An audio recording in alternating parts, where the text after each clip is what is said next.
Salam sejahtera saudara yang kekasih di dalam nama Tuhan Yesus Kristus.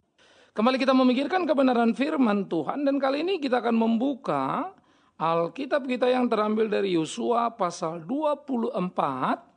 Yosua 24, 14 sampai 18. Yosua 24, 14 sampai 18 kita akan memikirkan tentang pemimpin yang tegas. Nah, mari kita melihat bagian ini. Yosua 24, 14 sampai 18. Oleh sebab itu, takutlah akan Tuhan dan beribadahlah kepadanya dengan tulus, ikhlas dan setia. Jauhkanlah Allah yang kepadanya nenek moyangmu telah beribadah di seberang sungai Efrat dan di Mesir. Dan beribadahlah kepada Tuhan. Tetapi jika kamu anggap tidak baik untuk beribadah kepada Tuhan, pilihlah pada hari ini kepada siapa kamu akan beribadah. Allah yang kepadanya nenek moyangmu beribadah di seberang sungai Efrat, atau Allah orang Amori yang negerinya kamu diami ini, tetapi aku dan seisi rumahku, kami akan beribadah kepada Tuhan. Lalu bangsa itu menjawab, jauhlah dari kami meninggalkan Tuhan untuk beribadah kepada Allah lain. Sebab Tuhan Allah kita, dialah yang telah menuntun kita dan nenek moyang kita dari tanah Mesir, dari rumah perbudakan, dan yang telah melakukan tanda-tanda mukjizat yang besar ini di depan mata kita sendiri. Dan yang telah melindungi kita sepanjang jalan yang kita tempuh dan di antara semua bangsa yang kita lalui. Tuhan menghalau semua bangsa dan orang Amori, penduduk negeri itu dari depan kita. Kami pun akan beribadah kepada Tuhan sebab dialah Allah kita. Saudaraku yang kekasih, menarik kalau kita memikirkan bagian ini di dalam konteks pemimpin yang tegas. Yosua adalah penerus daripada generasi muda.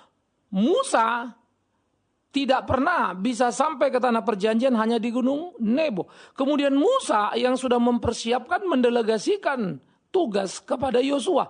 Lalu Yosua yang membawa bangsa Israel masuk ke tanah perjanjian. Nah saudara-saudaraku, Yosua membawa orang Israel masuk ke tanah perjanjian dengan segala keunggulan, kelemahan dan kekurangan mereka sekaligus di sana. Maka masuklah orang-orang Israel ke tanah perjanjian. Dan Yosua kemudian mengatur segala sesuatu, membagi kemudian bagi mereka tempat-tempat tinggal mereka. Nah, sesudah itu selesai pada era terakhir daripada pemerintahan Yosua. Yosua menegaskan kepada bangsa Israel untuk bersikap di dalam hidupnya. Maka Yosua mengadakan satu pembicaraan yang sangat menarik yang menunjukkan kelasnya sebagai seorang pemimpin. Yosua mengingatkan bangsa itu betapa kelabunya masa lalu nenek moyang mereka. Betapa pelin-pelannya orang-orang Israel yang dipimpin oleh Musa. Tetapi kemudian mereka bisa berselingkuh dengan berhala. Mereka berbelok ke kiri, berbelok ke kanan semaunya. Mereka lari dari jalan Tuhan. Sehingga kemudian membuat Tuhan mereka murka. Mereka membuat patung tuangan lembu emas. Mereka melakukan pesta-pesta cara ibadah berhala. Tuhan menulahi mereka. Tuhan menghabisi mereka. Wow, itu sangat serius. Dipagut ular berapa puluh ribu orang yang mati. Ditelan bumi berapa ribu lagi yang mati. Lebih dari 50 ribu orang mati dalam sepanjang perjalanan massal. Belum lagi yang personal-personal yang dihukum oleh Tuhan. Karena itu, sikap yang pelin-pelan, di mana Tuhan memimpin, tetapi kemudian mereka mendua hati. Itu seringkali membuat Musa juga menjadi marah. Jengkel dengan situasi orang-orang Israel yang kelewatan ini. Yang tidak mau belajar ini. Sehingga Musa juga seringkali menjadi terjepit di antara orang Israel dan Tuhan. Mau Tuhan kemana? Israel mau kemana? Semua menjadi pembelajaran penting bagi seorang Yosua, saudaraku. Ini menjadi satu yang penting di dalam membekali dia sebagai seorang pemimpin masa depan. Menjadi sesuatu yang penting bagi seorang Yosua untuk mengerti hakikat kebenaran kepemimpinan yang tegas. Dia belajar semua dari Musa. Dia melihat juga bagaimana perilaku bangsa Israel. Maka dia mengumpulkan dan berkata, pilih kepada siapa kamu akan beribadah. Berhalakah atau Allahkah? Wow. Dengan tegas. Dengan berani. Yosua tidak peduli kalau kau mau pergi kepada berhala, pergilah. Tapi kalau mau kepada Allah, seriuslah. Mari kita mulai melihat kepemimpinan seperti ini memberikan warna yang tegas, bukan? Maka kepemimpinan yang tegas akan memberikan warna yang tegas. Kita ini putih, merah, hitam atau abu-abu. Ini perlu supaya kita jelas. Karena orang Kristen pun perlu jelas. Bukan kalau kita bicara konteks Kristen. Kita ini Kristen apa bukan Kristen atau campuran atau apa ini? Kita ini gereja atau perusahaan nih. Kita mesti jelas dong, mau di mana kita ini standpointnya. Gereja seringkali tidak ada bedanya dengan yayasan. Gereja tidak ada bedanya dengan perusahaan. Pengelolaannya menjadi berbeda. Semaunya misalnya. Pengaturan keuangannya, posisi keuangannya, bagaimana pertanggungjawabannya. Banyak secara filosofis kita salah. Karena campur aduk, tidak jelas kita ini apa.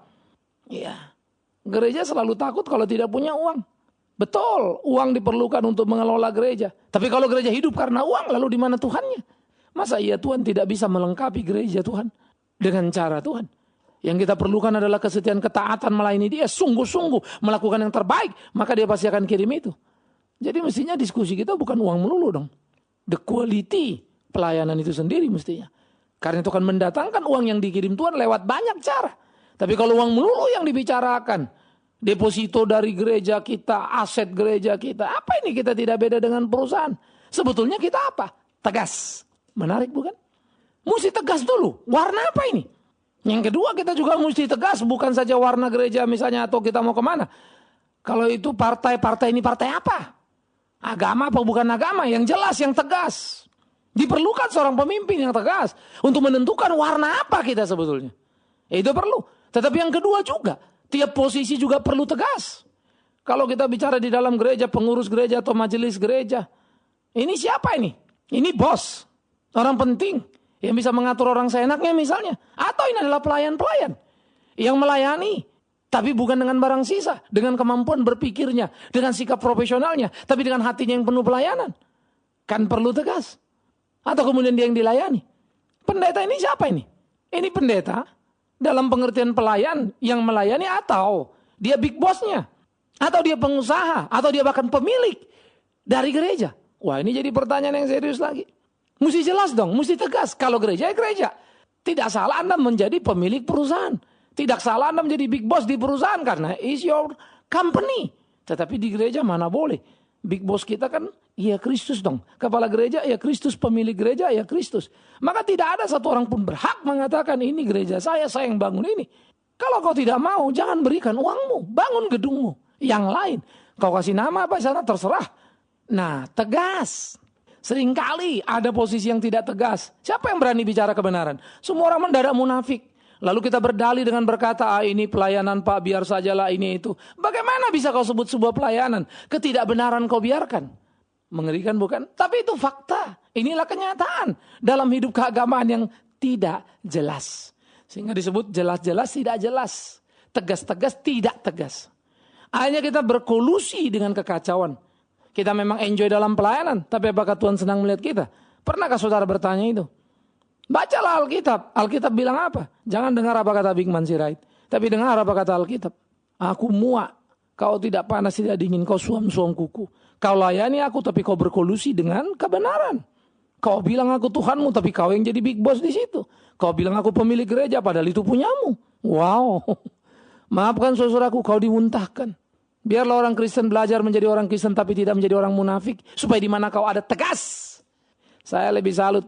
Kalau orang kemudian dengan tegas-tegas, saya penjahat, kagum. Dulu saya anak nakal. Ya, jadi bergaul. Semua bangga menjadi preman. Sebagai anak nakal, hajar katanya. Sikat itu, jelek ini, jelek itu. Memang sih ada pada posisi yang buruk. Tapi kok sikapnya tegas, jelas. Seringkali kita ada dalam posisi yang baik, gereja kan. Tapi tidak jelas, tidak tegas, penuh dengan kemunafikan. Apa bedanya kita dengan orang yang di luar sana? Nah, karena itu pemimpin yang tegas akan memberikan warna yang tegas. Pemimpin yang tegas akan menjelaskan posisi dengan tegas. Semua di sini pelayan. Wow, hebat sekali. Maka jemaat pun sama. Kau bukan tamu yang datang dan pergi semaumu. Lalu pilih sana pilih sini. Persis seperti kau nonton di 21.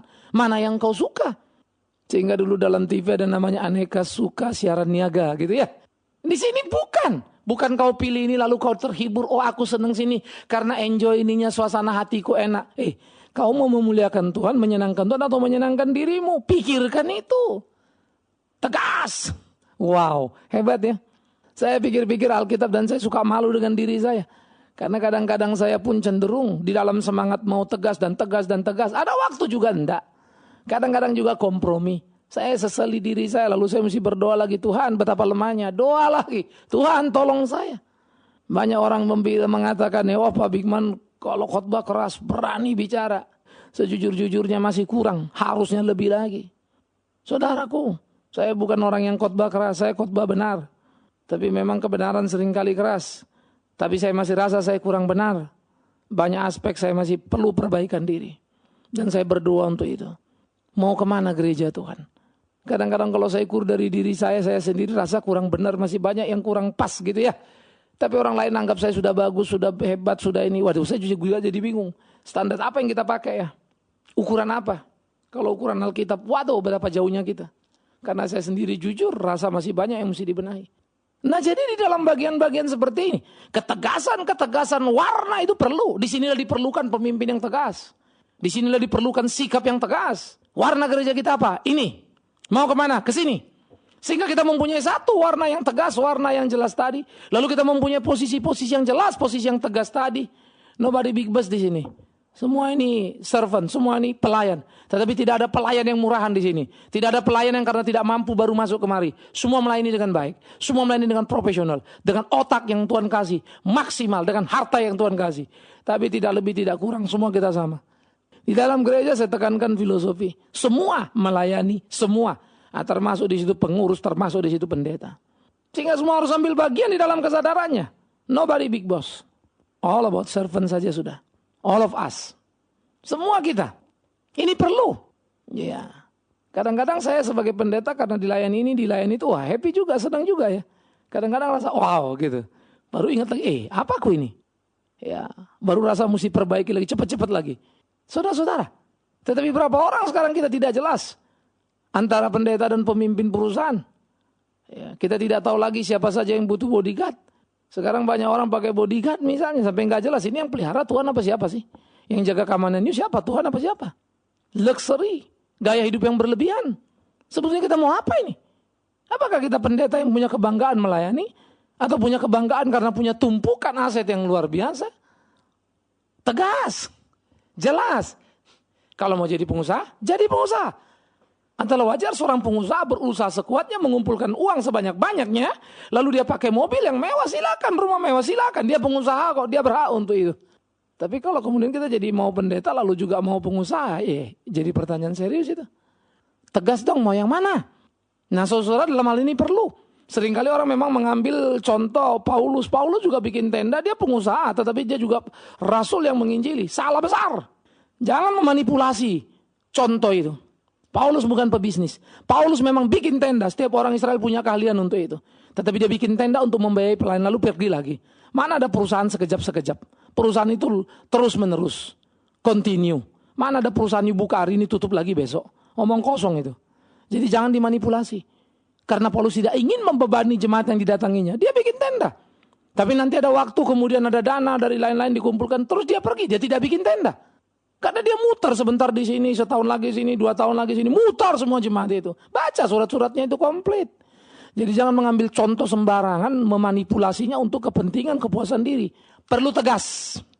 Ya, kalau memang kau mau model seperti Paulus, lakonilah. Tapi bukan bikin tenda terus-terus ya. Jadi perusahaan bukan terus-terusan. Kau bikin lalu ada uang, pergi. Kau yang pergi pelayanan. Dan kalau kau pergi pelayanan, jangan hitung-hitung yang lain lagi. Kau biaya sendiri. Namanya self-support. Tapi jangan self-support justru untuk membesarkan perusahaan. Sehingga orang tahu kamu orang rohani dan seterusnya. Itu memanipulasi. Tegas. Mau jadi pengusaha, pengusaha. Mau jadi pendeta, pendeta. Tegas. Nah kepemimpinan seperti ini perlu dimulai dari diri kita saudara. Kita mesti memilih pilihan kita yang tegas. Mau kemana kita? Tidak ada yang salah dengan politisi. Tuhan pakai. Luar biasa. Saya mendukung beberapa rekan. Ya. Ada teman dekat saya di DPD. Saya dukung dia. Maju. Ya. Itu saya. Tetapi pertanyaan yang serius adalah lain lagi. Pertanyaan yang serius adalah waktu saya dukung dia. Apakah saya juga berpolitik? Saya berpolitik tapi tidak jadi pemain politik. Berpolitik artinya menentukan sikap politik saya. Tapi saya tidak jadi politisi. Banyak tawaran diberikan tetapi saya tidak. Kenapa? Tegas. Saya pendeta. Ini jalur saya. Cara saya berjuang ya tentu dengan cara seorang pendeta. Ya membina jemaat supaya pintar berpolitik. Sehingga mereka menjadi bagian dari kehidupan politik bangsa. Mensupport kawan-kawan yang punya integritas yang bagus. Sehingga mereka boleh menjadi berkat di dalam politik yang mereka jalani, yang mereka lakoni. Nah ini perlu. Maka saya akan memainkan peran itu. maka saya akan ada di situ.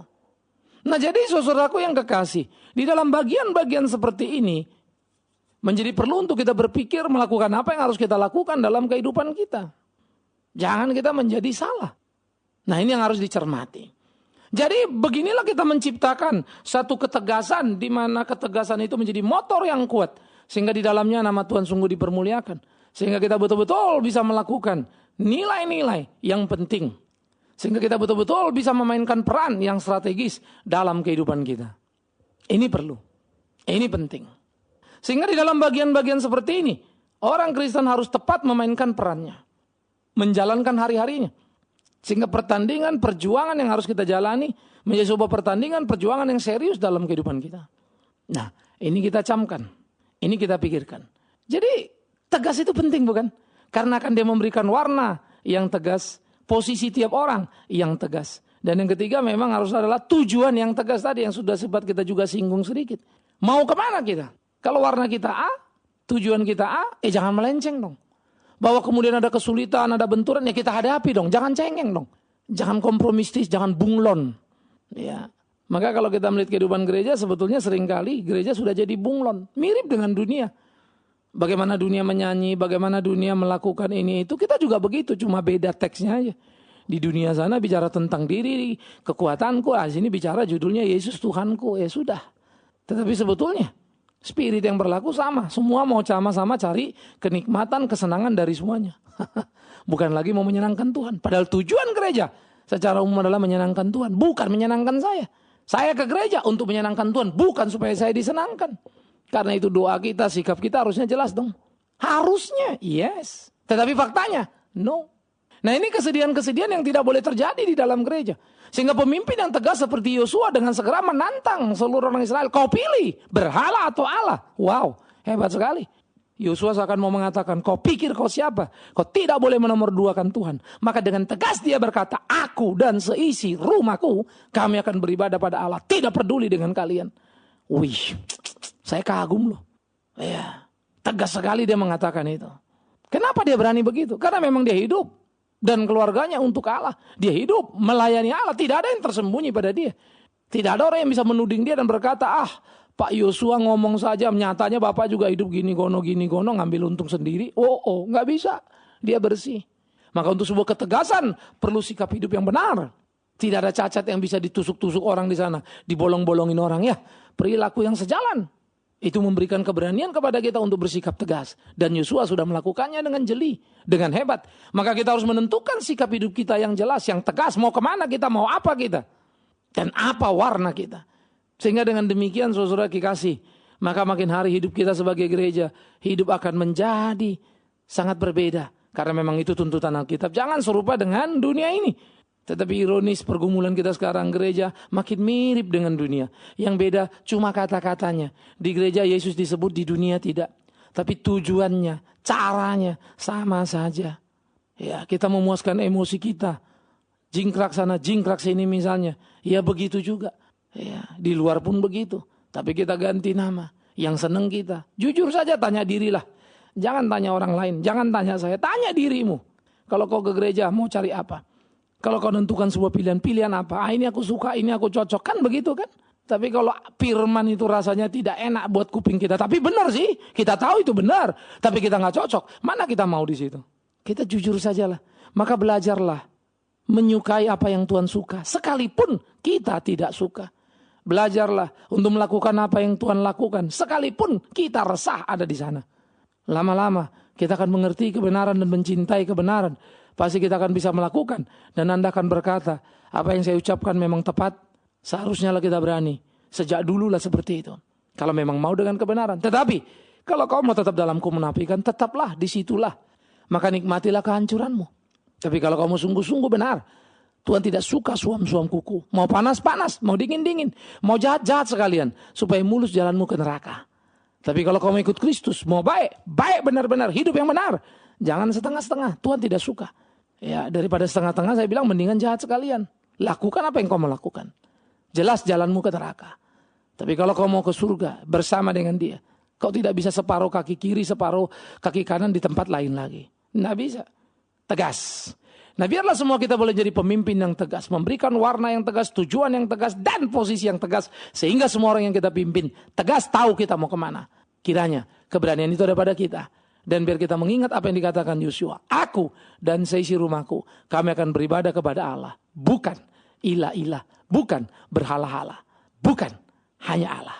Bukan harta, bukan kedudukan, bukan popularitas, bukan nama, bukan kepuasan diri. Hanya Allah. Amin. Mari kita berdoa. Tuhan, kami bersyukur untuk kebenaran-Mu yang ajaib. Jujur batin kami seringkali bergolak karena kami tidak suka dengan kenyataan yang ada. Hati kami resah. Kebenaran seringkali menggelisahkan. Tetapi sadarlah kami. Memang itulah kebenaran karena memang kami tidak benar. Itu sebab kami gelisah. Kami seringkali coba mau lari. Tapi sadarlah kami. Betapa bodohnya kami. Karena seharusnya kami berdiam di kebenaran bersama dengan Engkau sang benar. Karena itu ajari kami. Hidup takut akan Engkau, melakukan kehendak-Mu ya Tuhan kami. Kami serahkan segenap hidup dalam tangan-Mu. Tuntun pimpin dalam cinta kasih-Mu. Di dalam nama Yesus Kristus. Allah yang suci, yang berarti satu. Tepat arah, tak melenceng. Tegas, jelas. Di dalam nama-Mu lah. Ya Tuhan, kami berdoa. Amin.